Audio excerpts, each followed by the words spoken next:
Science class 6 छठी class की science की book का एनसीईआरटी का पहला चैप्टर बच्चों वाली किताब है। लेकिन इसमें यूपीएससी के क्या मतलब की चीज़ है वो हम देखेंगे। पहले फटाफट इसको देख रहे हैं इसमें क्या दिया हुआ है चैप्टर के अंदर। उसके बाद मैंने यूपीएससी पर्सपेक्टिव से इस चैप्टर के नोट्स बनाए हैं वैल्यू एडिशन करके। ठीक है ना, प्रीलिम्स और मेंस में किस तरह के क्वेश्चन आ सकते हैं।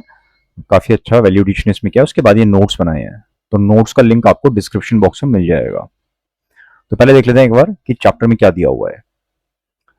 देखो, इंसान जो है ना, इंसान का दिमाग ऐसे काम करता है कि उसको हर चीज के रीजन चाहिए। ऐसा क्यों वैसा क्यों, छोटा सा बच्चा है उसको कुछ सिखाता नहीं कि सवाल पूछो, अपने आप सवाल पूछता है वो। तो सवाल पूछना इंसान की फितरत में है। और जब कोई सवाल बार बार पूछेगा तो हम कोई ना कोई जवाब भी देंगे। सही है गलत है हमें नहीं पता, लेकिन हम जवाब देंगे, है कि नहीं। फर्क एक साइंटिफिक और नॉन साइंटिफिक बंदे में ये फर्क होता है कि जो साइंटिफिक बंदा है वो अपने आप को धीरे धीरे अपडेट कर लेता है। कोई नया पहलू सामने आता है तो खुद को अपडेट कर लेता है। अगर आपने कहीं पे ये फोटो देखते हो, अगर आप कोई बंदा स्टोरी बना के बोल देता है, ठीक है ना, ठीक है, आप स्टोरी को मान लोगे। लेकिन फ्यूचर में अगर आपको एविडेंस मिलता है कुछ और, तो आप उस नई बात को मानोगे ना। राइट, रूढ़वादी थोड़ी ना बन जाओगे कि नहीं नहीं, पहले पहले किसी ने ऐसा कहा तो मैं यही चीज मानता रहूंगा। तो ये फर्क होता है, ठीक है। तो साइंस अपने आप को रिवाइज करती रहती है ना, साइंस हर जगह है। ठीक है। ये पहाड़ कैसे बन गए इतने ऊंचे ऊंचे, कोई कहेगा किसी भगवान ने धरती में मुक्का मारा तो पहाड़ बन गए। ठीक है ना, या किसी को छाई नहीं मिल रही थी उसने कहा पेड़ का बनाऊं मैं तेरे लिए, मैंने पूरा पहाड़ी बना दिया भाई तेरे लिए। तो ऐसी स्टोरीज होती हैं ये। लेकिन साइंटिफिक तरीके से आप हर चीज का लॉजिक देखो। अब साइंस में और इन स्टोरीज में क्या फर्क है, आप कैसे कहोगे कि कौन सी स्टोरी सही है, कौन सा साइंस है, कौन सा नॉन साइंस है, कैसे कहोगे, ये वाली बात अभी हम नीचे देखेंगे। मेन बात यह कि हर चीज को कोई ना कोई रीजन होता है। ठीक है, चाहे वो स्पेस का ही क्यों ना हो, हर चीजों को ना कोई रीजन है। साइंस हर जगह है। एंड कोई लिमिट नहीं है आप कितना डिस्कवर कर सकते हो। धरती पे ही इतनी सारी चीजें हैं डिस्कवर करने के लिए, है ना। धरती के बाहर जाओ तो फिर तो पूरा ब्रह्मांड है। तो माइंडसेट सही होना चाहिए। अब धरती पे देख लो कि एक प्लांट और एनिमल में क्या फर्क है।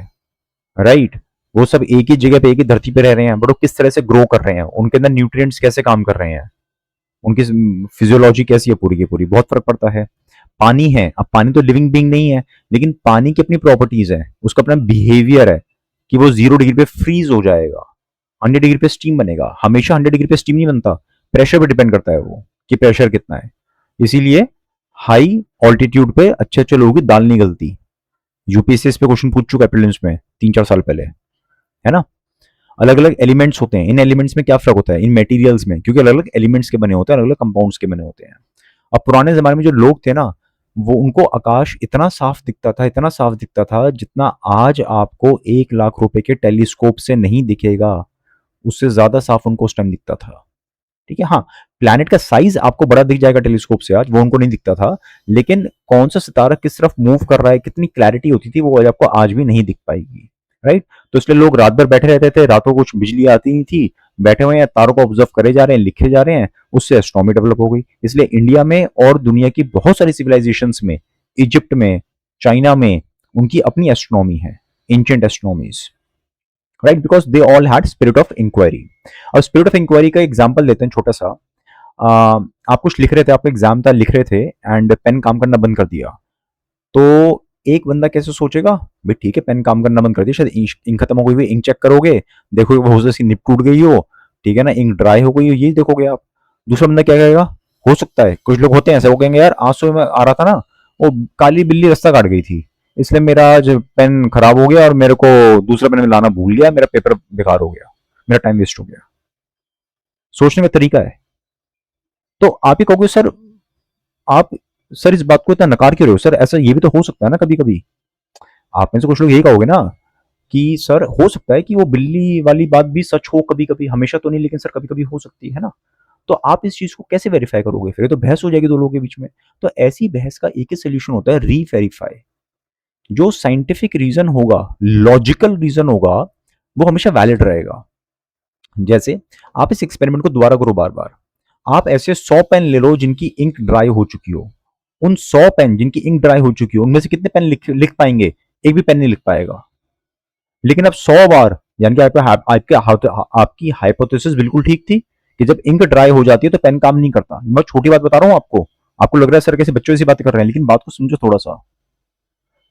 जैसे आपने 100 पेन लिए सूखी इंक वाले, जो काम नहीं कर रहे हैं ऑब्वियसली, उसी तरह से आप 100 बार बिल्ली से अपना रास्ता कटवाओ, और फिर देखो कितनी बार आपका पेन काम करता है।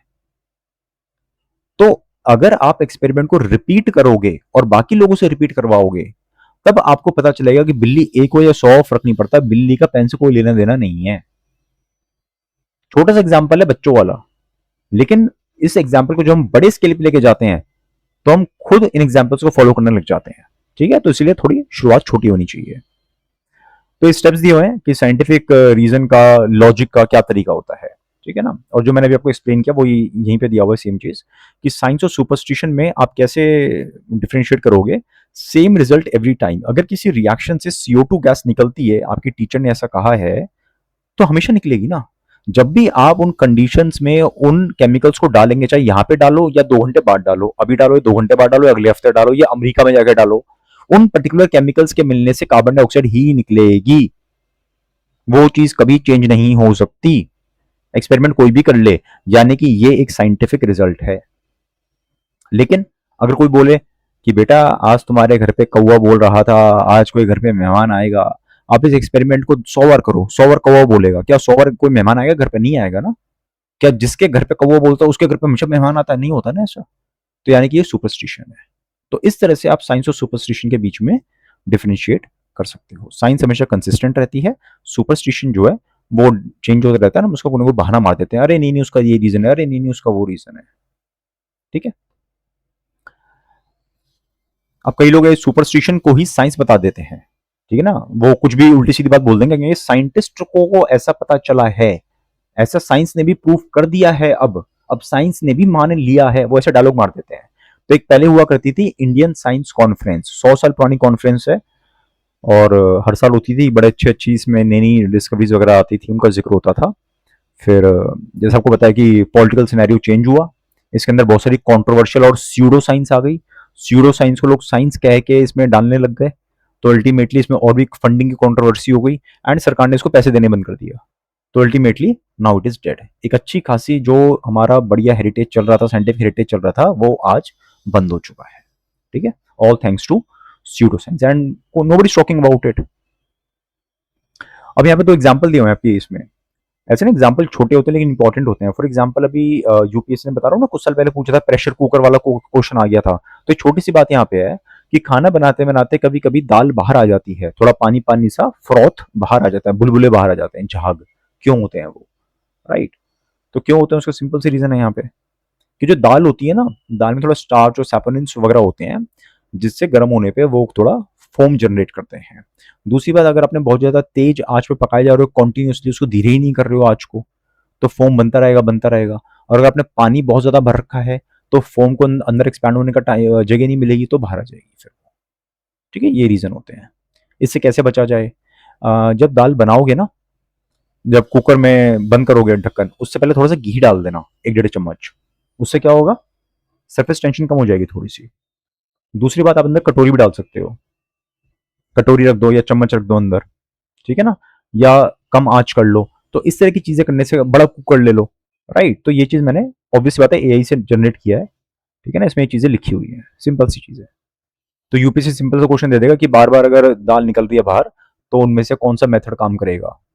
तो अंदर कटोरी रख दो, चम्मच रख दो, तो हाँ, इन चीजों से काम चल जाता है। क्यों? क्योंकि जो फोम ऊपर जा रहा होगा, अगर उसको बीच में कोई अड़चन मिल जाती है, ऑब्स्टिकल मिल जाता है, तो वो फोम ठीक से ऊपर राइज नहीं कर पाएगा।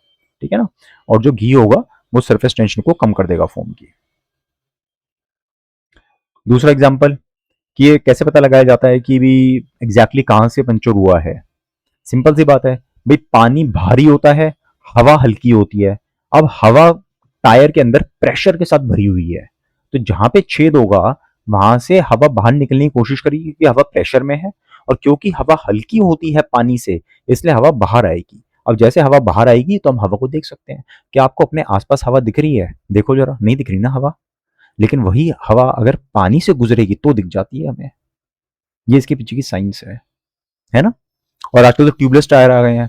पहले तो ट्यूब निकाल के ट्यूब को डुबोते थे पानी के अंदर, अब ट्यूबलेस टायर है, तो क्या करते हैं कई बार कि साबुन का स्प्रे होता है, उसको छिड़क देते हैं। या आपके घर में अगर वो आ रही हो, पीएनजी गैस आ रही है, पाइप नेचुरल गैस, उसमें लीकेज पकड़नी है, तो लोग क्या करते हैं, साबुन का पानी छिड़क देते हैं। क्यों? अगर साबुन के पानी की लेयर यहाँ पे लगेगी तो जो हवा निकल रही होगी, तो निकलती हुई हवा, जैसे आपके मुंह के ऊपर आप बुलबुले फैलाते हो ना, छोटे बच्चे थूक के बुलबुले फैलाते हैं, या साबुन के वो बुलबुले वाली गन होती है, उसमें क्या होता है भाई, पानी है साबुन वाला, उसमें से जब हवा गुजरेगी तो बबल बन जाता है इतना बड़ा सा, यानी आपको हवा दिख रही है अब, जैसे यहाँ पे हवा दिखने लग गई थी।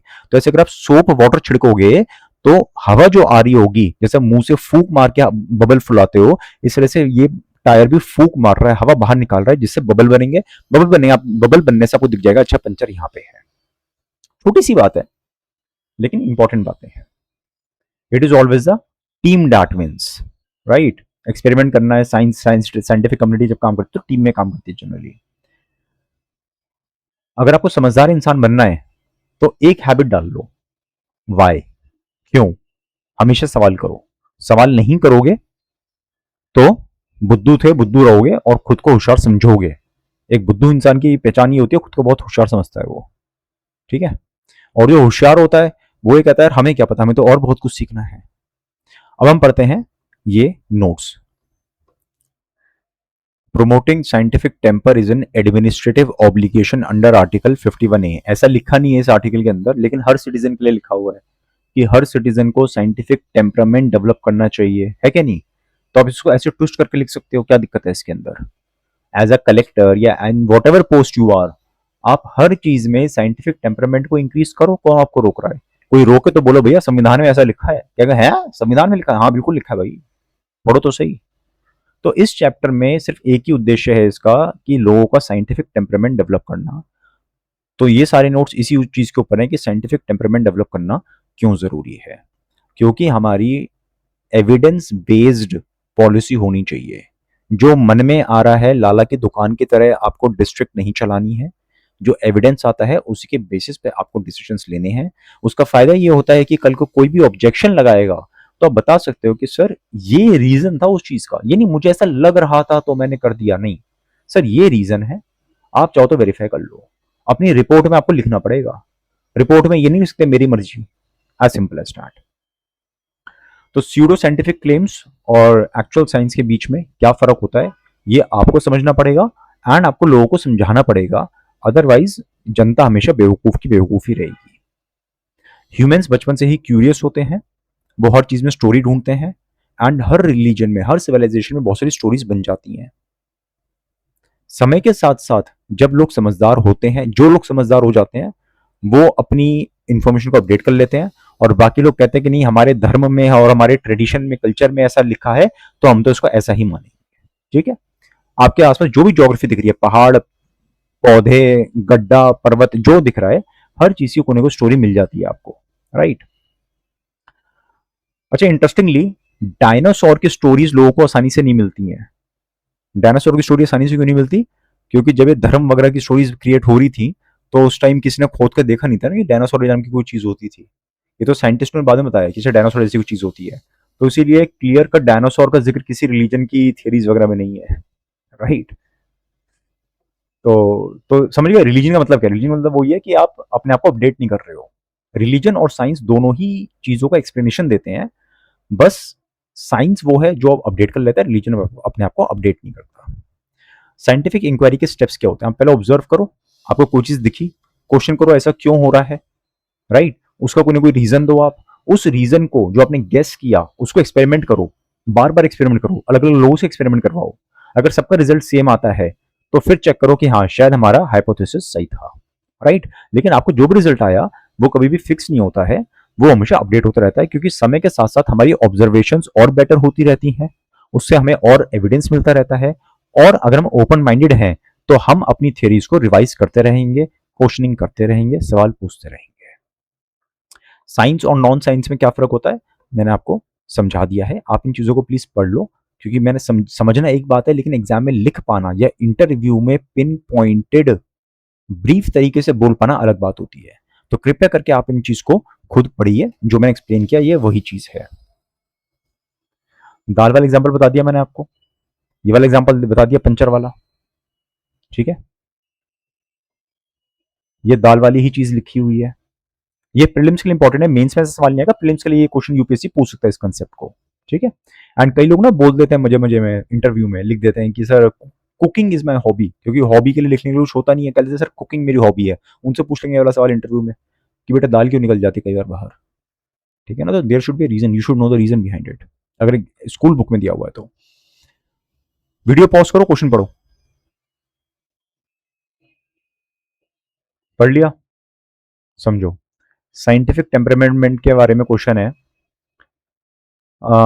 It encourages questioning and verification of claim, सही बात है। इट रिजेक्ट्स ट्रेडिशनल नॉलेज, नहीं नहीं, कोई भी रिजेक्ट नहीं करता।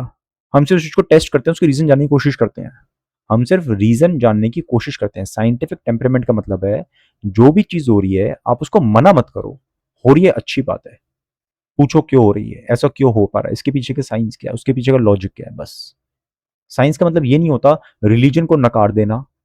बहुत बड़े बड़े साइंटिस्ट बहुत ही स्पिरिचुअल लोग थे, रिलीजियस लोग थे, हालांकि स्पिरिचुअलिटी और रिलीजन में भी काफी फर्क होता है, वो कभी और समझाऊंगा। It supports conclusion based on evidence and reason, सही बात है। तो आसान सा क्वेश्चन था, 1 and 3 ओनली। ये वाला पढ़ो।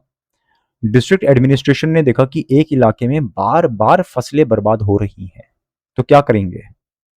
हवन करवाओ, और क्या है, हवन करवाओ, पुराने जमाने की तरह 2-4 जानवर की बलि दिलवा दो, ये करोगे?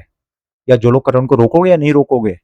रोकोगे ना, क्योंकि अगर क्रॉप लॉसेस हो रहे हैं तो ये कोई किसी ने श्राप नहीं दे दिया, यहाँ पे किसी की नजर नहीं लग गई है। अरे टेस्टिंग करो ना सॉइल की, उसके बेसिस पे डिसीजन लो, क्या दिक्कत है?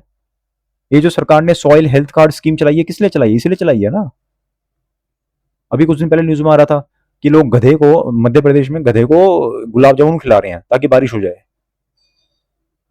है भाई, ये हमारा मॉडर्न इंडिया है, एंड लोग उसे प्रमोट करते, कहते हैं हाँ हाँ बिल्कुल ठीक है। आपकी रिस्पॉन्सिबिलिटी, चेंज कैसे आएगा लोगों में? अपने आप आ जाएगा बैठे बैठे, चेंज आपको लाना पड़ेगा। In the context of governance, the scientific method is most useful because it promotes decision based on precedent.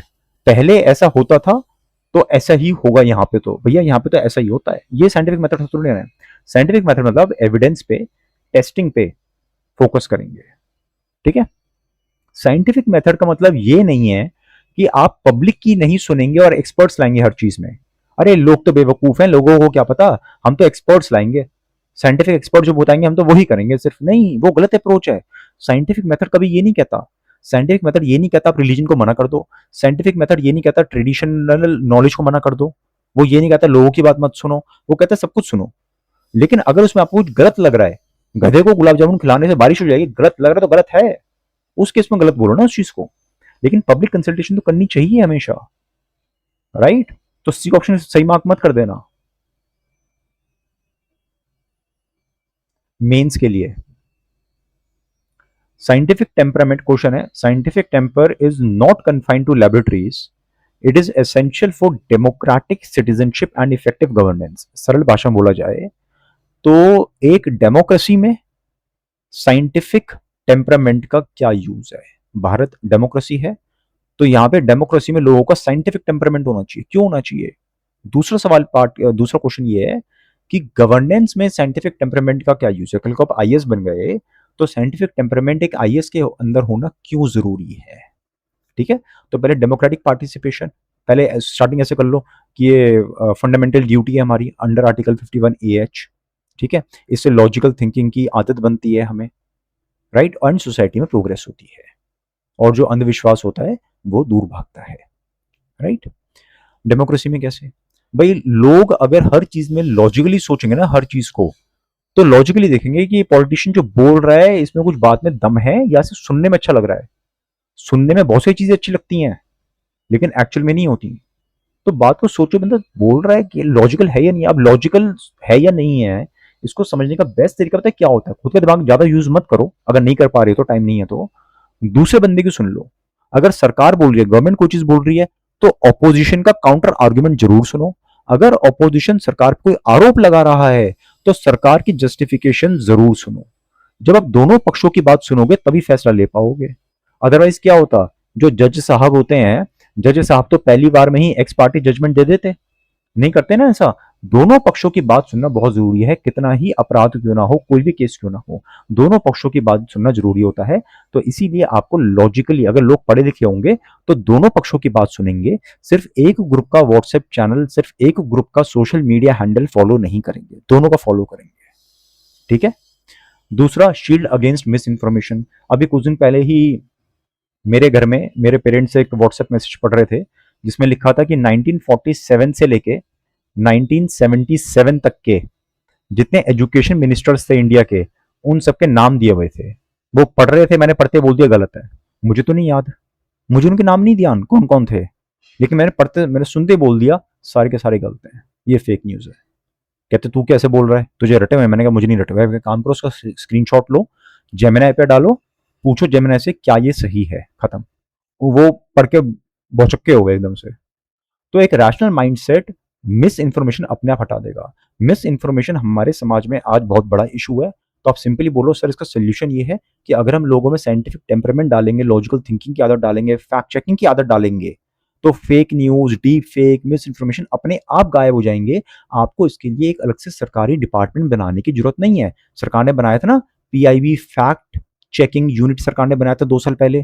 फिर बॉम्बे हाई कोर्ट ने उसको हटा दिया था, क्योंकि वो कुछ इस तरह से सरकार ने बनाया था कि जो ये कह देगा वही सत्य होगा, बाकी सब झूठ होगा, है ना। तो बॉम्बे हाई कोर्ट ने कहा भी ये तो गलत बात है, सरकार अपनी फैक्ट चेकिंग करना चाहती है, फैक्ट चेकिंग करो, लेकिन ये कह देना कि सिर्फ इसी की बात आपको माननी पड़ेगी, इसी को आपको सच बोलना पड़ेगा, इसके इसके जो वर्जन होगा, तो वो चीज गलत है ना। तो चीजों को रिलेट करो, ये सिर्फ एक छोटे से चैप्टर नहीं है, करंट अफेयर से रिलेट करो इन चीजों को, अगर अखबार पढ़ते हो तो रोज।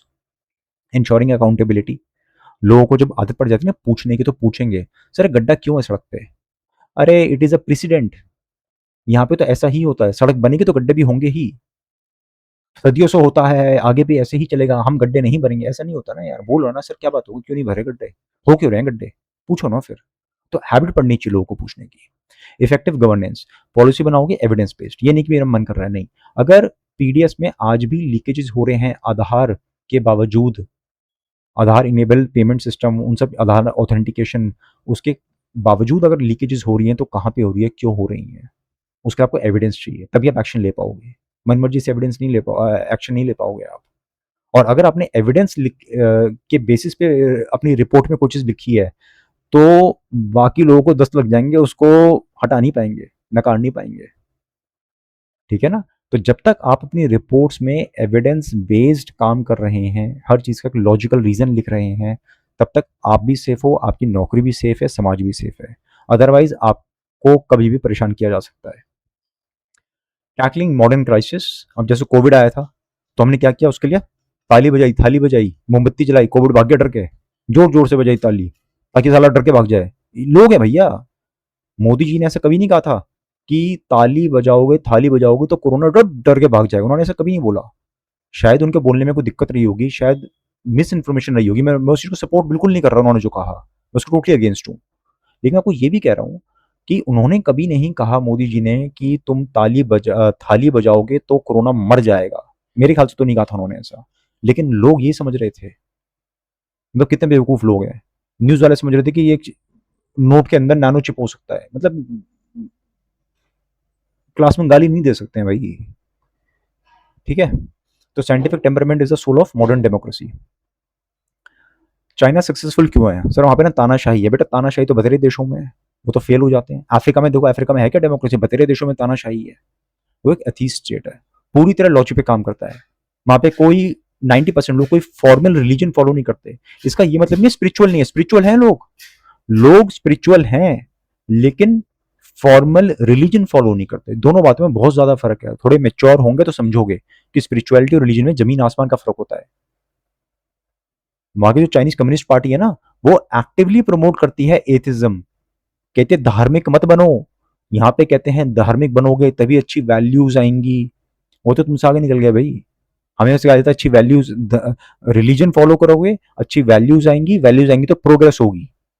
वो तो प्रोग्रेस कर ली है, बढ़िया से कर ली है। ये जो यूएसए के लोग हैं, जो आपको लगता है कि वहाँ के यंगस्टर्स जो हैं वेस्ट के इतने बिगड़े हुए लोग होते हैं, टीनेजर्स वहाँ के, लेकिन वहाँ की कंट्रीज में बहुत प्रोग्रेस कर रही हैं। यहाँ के इंडिया के लोग यूएस जाके क्यों रहते हैं, कोई तो रीजन होगा। आप कह दोगे अरे सर उनसे अपना देश नहीं संभाल रहा, हम जाकर उनका देश संभाल रहे हैं। ये तो तुम बेमतलब का आर्गुमेंट दे रहे हो। अगर तुम्हारा देश इतना ही अच्छा तो यहीं पे रहो ना, फिर बाहर क्यों जा रहे हो? जो लोग बाहर जाते हैं 100 जाते हैं, एक वापस आता है, 99 वहीं पे रहते हैं। क्यों? वो देश अच्छा है ना, वहां पे एथिज्म ज्यादा है, यूएस में भी एथिज्म ज्यादा है। ठीक है। CCP has a Marxist Leninist ideology, right, and वो ये समझता है कि जो रिलीजन है वो स्टेट अथॉरिटी को चैलेंज करता है, कि लोग कहते हैं भगवान हमारा ऊपर है और देश नीचे है, राइट। भगत सिंह भी एथीस्ट थे। उन्होंने ऐसे भी लिखा था, वाई एम एन एथीस्ट। उनके दोस्तों ने कहा था भाई तू ना बहुत घमंडी हो गया है, इसलिए तू भगवान को नहीं मानता, तू इतना घमंडी हो गया कि तू भगवान को नहीं मान रहा। तो फिर उन्होंने ऐसे लिखा था कि यार तू मेरी बात तो समझ, ये रीजन है कि मैं एथीस्ट हूं। ठीक है। वो मानते थे जो रिलीजन है ना, वो ह्यूमंस को प्रोग्रेस करने से रोकता है। और यही बात सावरकर ने भी बोली थी। जस्ट बिकॉज मैं सावरकर का नाम ले रहा हूं अपने क्लास के अंदर does not mean I promote him.